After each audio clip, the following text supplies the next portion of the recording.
Mga ka-Juan, yari naman kita for another food trip sa may Gonzaga Extension, Doña Juliana Subdivision, ang Mykahlan-an. Ang Mykahlan-an is a newly opened resto business that caters a variety of foods like fries, nachos, butter chicken, kag madamo pa.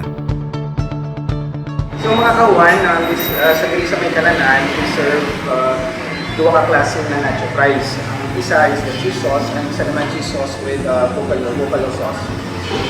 And buffalo wing sauce, I'm sorry. Kag we also have this liempo, fried liempo, and also fried pork chop nila. Manamit magkaon nga may kaupod, especially if you are dining with a restaurant owner just to get to know more about their food and the restaurant. Mykahlan-an is actually from the name of the owner's daughter, Myka. And to create a brand name, they name it as Mykahlan-an, nga bot silingon in English, a place to dine or a place to eat.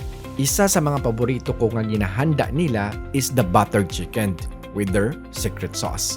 Kag gina-recommend ko gid ang Mykahlan-an sa mga food lovers kag mga gapangita manamit nga pagkaon sa syudad sang yuhom.